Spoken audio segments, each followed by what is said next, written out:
Muy bien, vamos a estudiar nuestra segunda frase. Y esta frase que Jesús dijo en la cruz fue: hoy estarás conmigo en el paraíso. Permítanme abrir un paréntesis para novelizar los posibles pensamientos de Jesús en la cruz.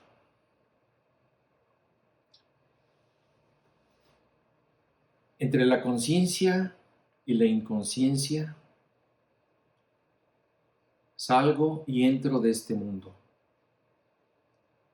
Por unos segundos cierro mis ojos para verme junto a mi Padre rodeado de paz. De pronto los abro solo para observar la estupidez humana en la cara de esa gente que me escupe, que se burla, que me reta. Pero de pronto me doy cuenta que esto no es una pesadilla. Lo estoy viendo con mis ojos y lo estoy sintiendo todo en carne propia. Todos me han abandonado.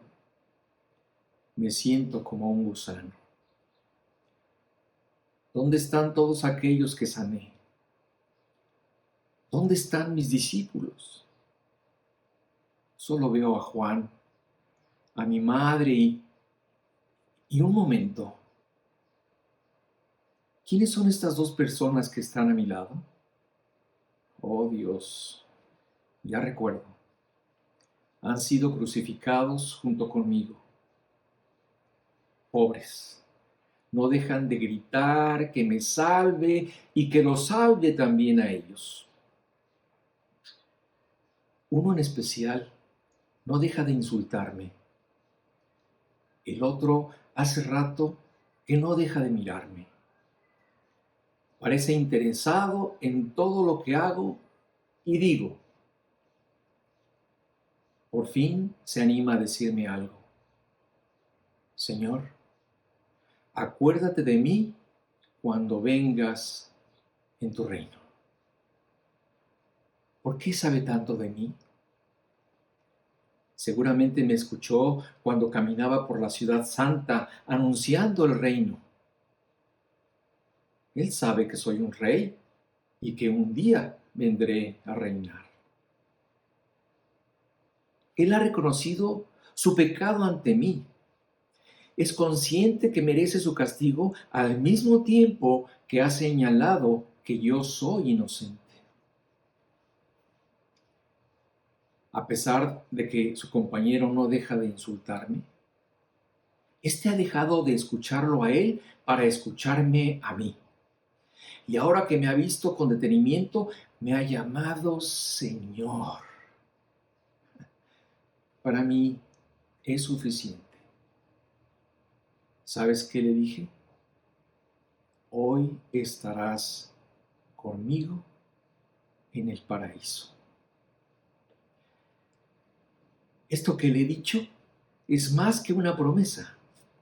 No son palabras de consuelo a un moribundo, son un hecho. De aquí a lo poco que le quede de vida, abrirá sus ojos en un lugar que ni en sus mejores sueños ha visto. No lo sabe aún, pero pronto sabrá que a donde va, la vida y las circunstancias serán muy distintas. Allá no hay odio, no hay ignorancia, no hay dolores penosos, ni tormentos rabiosos. Tampoco hay clavos, ni nada que nos ate a esta tierra. Allá seremos liberados de todo mal. Lo invité a ir a donde yo vivo, al cielo. ¡Qué alegría! Falta poco para que nos veamos por allá. Cierro este diálogo en primera persona. Debemos notar que este ladrón que identificó a Jesús nunca tuvo tiempo de hacer buenas obras, ni tuvo tiempo de hacer nada por Jesús. Tampoco tuvo tiempo de asistir a ningún culto. Simplemente creyó en él y por esta razón va camino al paraíso. Y esta historia, pues es un ejemplo, ¿verdad?, que nos da un entendimiento muy claro de que la salvación se obtiene por un acto de fe en el crucificado, sin nada más que agregar. Es verdad, nuestras obras serán el parámetro para nuestras recompensas, pero la salvación es el fruto de la fe sola. ¿Y qué pasó con el otro ladrón? ¿Acaso era peor que este? No lo sé. La Biblia nos dice que los dos eran ladrones, los dos eran pecadores. Sin embargo, hubo una gran diferencia entre los dos. Uno de ellos reconoció que era pecador y vio a Jesús como su Salvador. Esto cambió su concepto de él y esto cambió el concepto de Jesús hacia el ladrón. Y es que la Biblia nos enseña que cuando un hombre se arrepiente de todo corazón y busca el perdón y el rostro de Dios, cambia su destino por completo. En esta escena también vemos el terrible contraste entre dos personas que en un momento de sus vidas estuvieron cerca de Jesús, pero que reaccionaron muy distinto ante él. El ladrón que vivía en la oscuridad decidió morir en la oscuridad en medio de sus delitos y pecados. El otro decidió creer y recibir el perdón de Dios justo a tiempo. Hoy uno está en el paraíso y el otro no. Fíjate lo que dice la Biblia en 2 de Corintios 1:20. Dice, porque todas las promesas de Dios son en él sí y en él amén, por medio de nosotros para la gloria de Dios. Es decir, aquí Pablo nos está recordando que cuando Dios promete algo,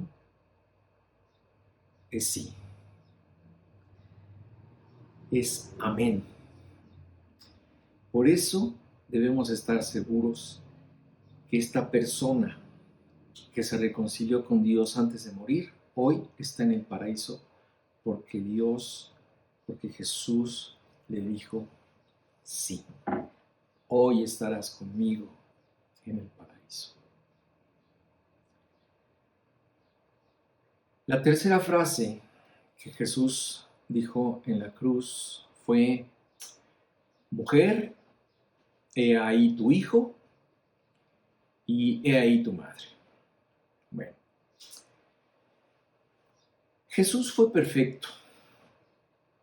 Todo lo que dijo y todo lo que hizo fue perfecto.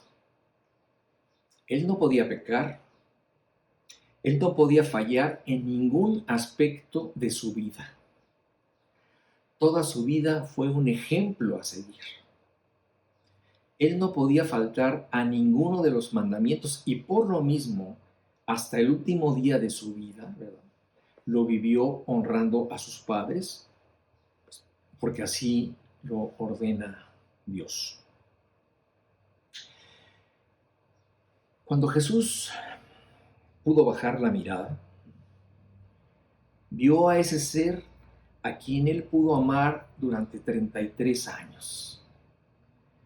esa maravillosa persona a quien Dios había escogido para darle vida, quien también lo cuidó, quien veló y oró por él siempre.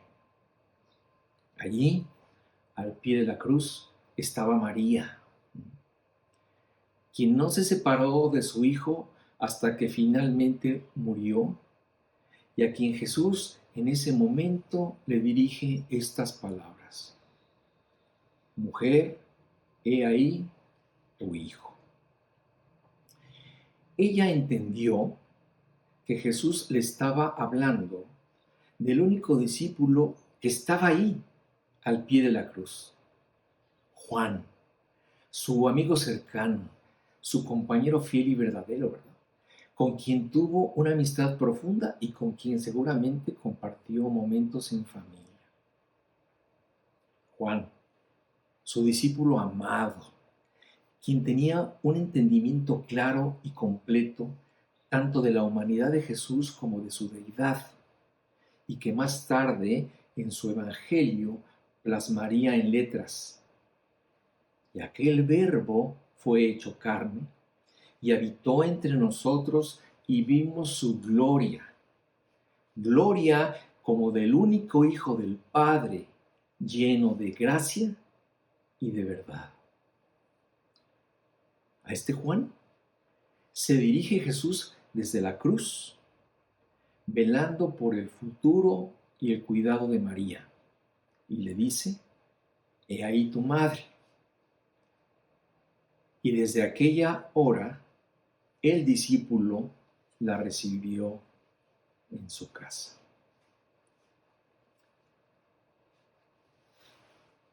La cuarta frase que Jesús dice en la cruz es: Dios mío,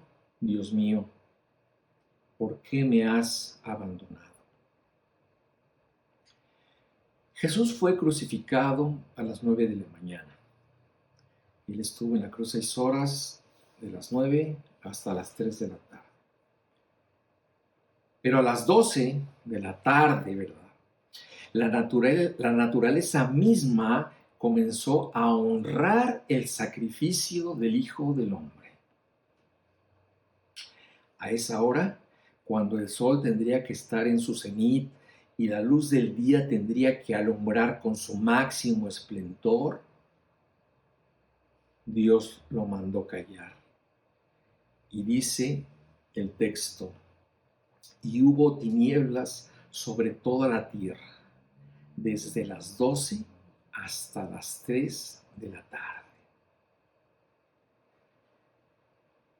Jesús había tenido un compañerismo eterno con Dios, pero en ese momento los pecados del hombre comenzaron a caer sobre él y su compañerismo con la Trinidad fue interrumpido. Y entonces salió de lo más profundo de su ser un terrible grito de dolor: Dios mío, ¿por qué me has abandonado? Estas eran las palabras de un hombre sobre quien Dios estaba descargando su ira. No por causa de alguna falta de Jesús, no porque él necesitara ser castigado, sino por causa de los pecados de la humanidad, a quien en ese momento Jesús estaba representando y sustituyendo. La justicia de Dios, quebrantada por los pecados humanos, debía ser satisfecha con el sacrificio de Cristo en la cruz, donde pagó el castigo que tus pecados merecían, para que de esta forma el hombre quedara libre de culpa y pudiera ser reconciliado con Dios.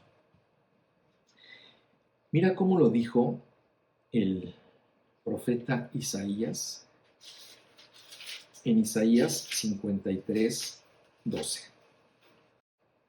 Dice: por tanto, yo le daré parte con los grandes. Aquí está hablando Dios de Jesucristo. Dice, por tanto, yo le daré parte con los grandes y con los fuertes repartirá despojos, por cuanto derramó su vida hasta la muerte y fue contado con los pecadores, y habiendo él llevado el pecado de muchos y orado por los transgresores. Una profecía dicha 700 años antes de que sucediera. Dios nos enseñó que Él es amor, pero también que es justicia. Esta es la explicación, este es el motivo de la cruz. Porque Él no podía pasar por alto el quebrantamiento de su ley. El pecado tenía que ser pagado. Y Jesús, en calidad de pagador y de sustituto, pagó precisamente en la cruz la pena que nuestros pecados merecían. Los romanos eran unos verdugos profesionales que habían perfeccionado la forma de sacar en cada proceso de la crucifixión el mayor dolor posible. Los padecimientos físicos de un crucificado han sido analizados por diferentes especialidades médicas y las conclusiones a las que han llegado es que los dolores fueron terribles. Pero ninguno de ellos se podía comparar con el dolor de llevar a cuestas la peor parte de la especie humana, la más oscura, la más perversa, la más vil, su pecado. La más profunda suciedad humana cayó sobre su persona. Toda la miseria y la perversión humana estaba siendo echada sobre él. ¿Y por qué lo hizo? La Biblia lo explica. Para que todo aquel que crea en él no se pierda, mas tenga vida eterna.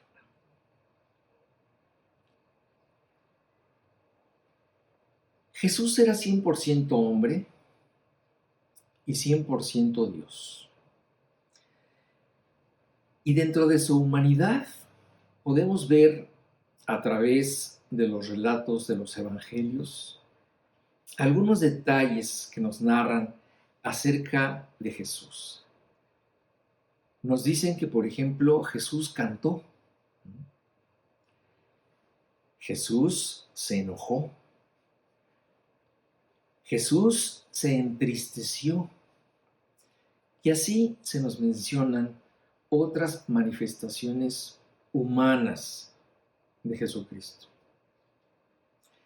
Y en la cruz, en medio de tan grande prueba, dijo su quinta frase: tengo sed.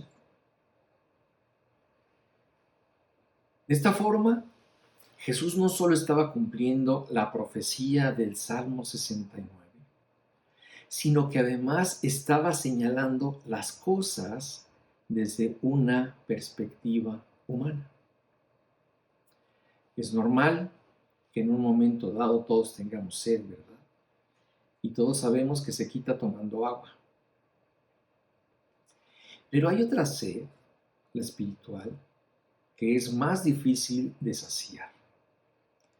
Dios la ha puesto en el corazón humano para que entendamos que no solo de pan vive el hombre. Claro, desgraciadamente muchos no saben identificar esta carencia y buscan satisfacer su insatisfacción en muchos pozos.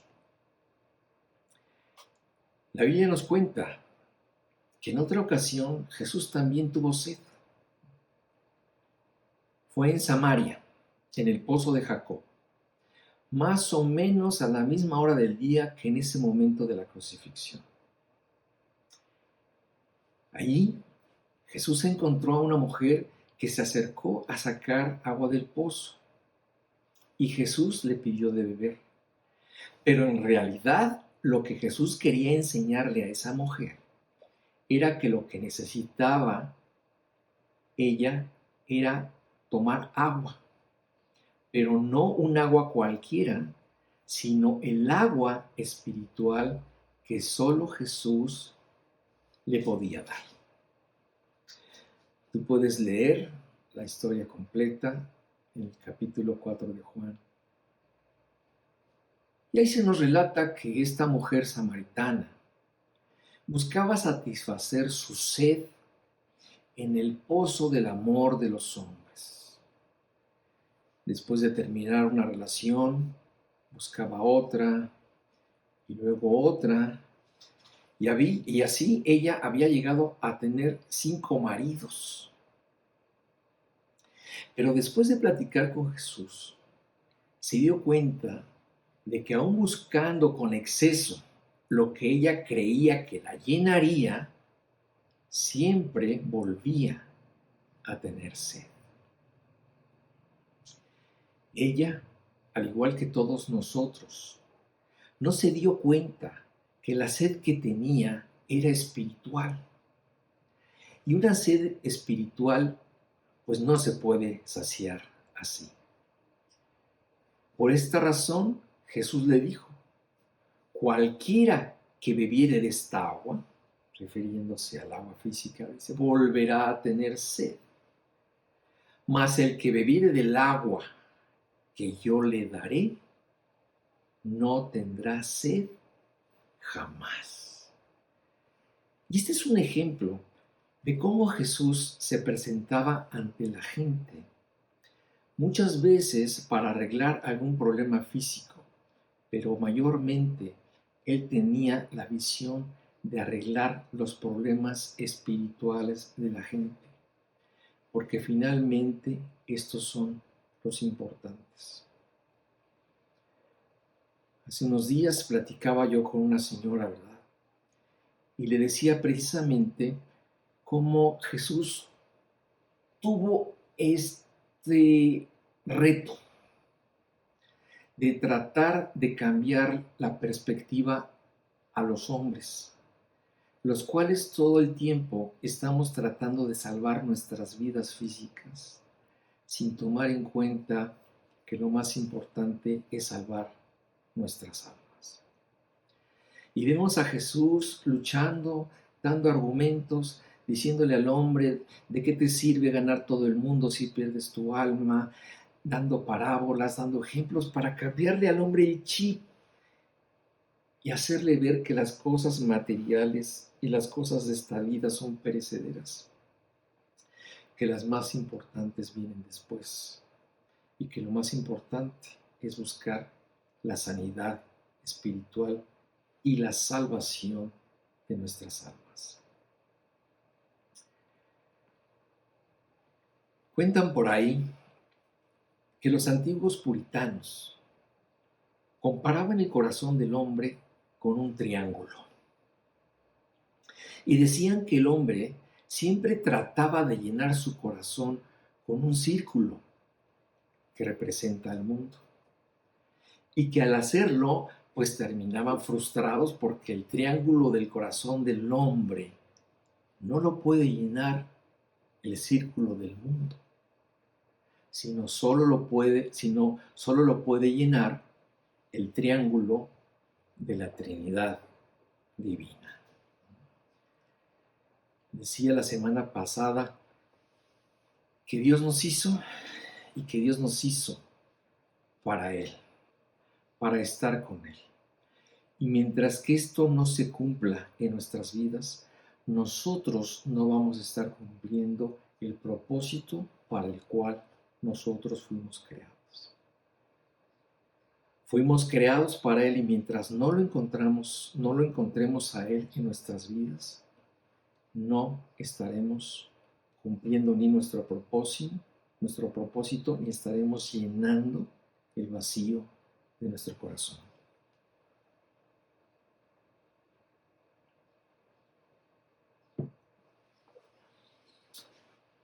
Sexta frase: consumado es. En esos tiempos, cuando una persona era condenada en un tribunal romano, se plasmaban por escrito en un acta de cargos todos los crímenes que había cometido el incriminado, y también se anotaba la culpa que tenía que pagar por ellos. Estos delitos quedaban asentados como deudas al César. Cuando el reo era encarcelado, esta acta, este papel, se clavaba en la puerta de su celda, y cuando finalmente éste cumplía su sentencia, se quitaba ese papel y se le ponía un sello. Este sello tenía la palabra tetelestai, que significa consumado es o totalmente pagado. Después de haber pagado su pena, enseguida al reo se le entregaba, como prueba de que había pagado por todos sus delitos, este papel, esta acta.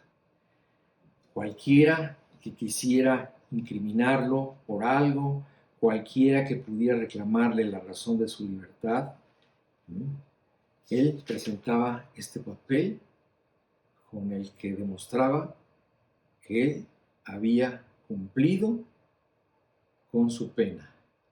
Mostraba este sello que decía tetelestai. Pablo entrelaza esta antigua costumbre de los tribunales romanos con la cruz para explicarnos precisamente el alcance del sacrificio expiatorio de Jesús. Leámoslo en la epístola a los Colosenses, en el capítulo 2, versículo 13 y 14. Dice así: y a vosotros, estando muertos en pecados y en la incircuncisión de vuestra carne, os dio vida juntamente con Él, con Cristo, perdonándoos todos los pecados. Y fíjate cómo hace alusión a esta costumbre romana.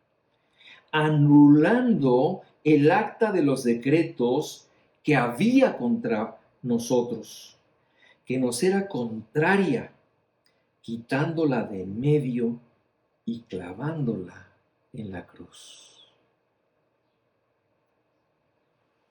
Cuando Cristo estuvo en la cruz, Él sufrió el infierno que tú merecías sufrir. Pagó por cada uno de tus engaños, por cada mentira, cada robo, cada acto de odio, cada adulterio, cada asesinato, cada error, cada blasfemia, etc. ¿Para qué? Para después tomar el acta de los decretos de cada persona nacida en esta tierra y clavarla en la cruz. No fue hasta entonces que después de 3 horas, cuando todo había sido pagado, que Jesús lanzó al mundo este grito de victoria: tetelestai, consumado es. Y así, de esta forma, estaba declarando al universo tu libertad. Estaba poniendo en la carta de los decretos que te era contraria el sello de consumado es. Estaba anulando de esta forma todos los cargos que estaban en tu acta, en la mía y en la de todo el mundo. En la soledad de la cruz, Jesús lo hizo todo. Y gracias a su entrega es que hoy podemos decir: consumado fue.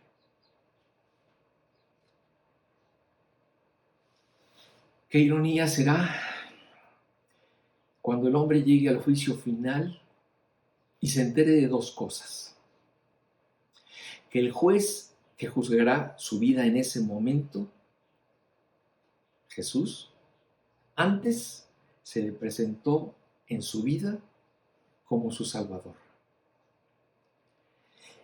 Que todos los pecados por los que será juzgado, Jesús los pagó en la cruz, pero Él lo rechazó. Y por esa razón está en ese juicio. En ese momento, como nos narra la Biblia, Jesús estará sentado en su trono blanco y será implacable.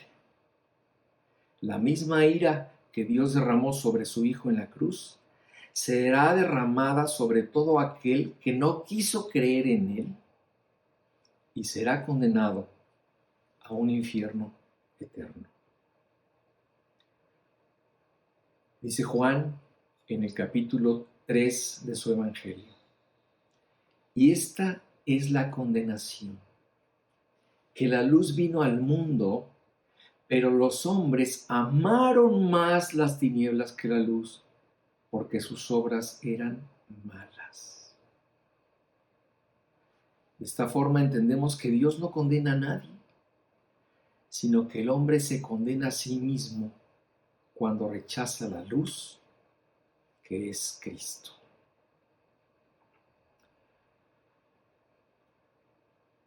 Séptima frase: Padre, en tus manos encomiendo mi espíritu. Después de haberse sometido a esa muerte voluntaria y ser separado del Padre, llegó el fin de todo.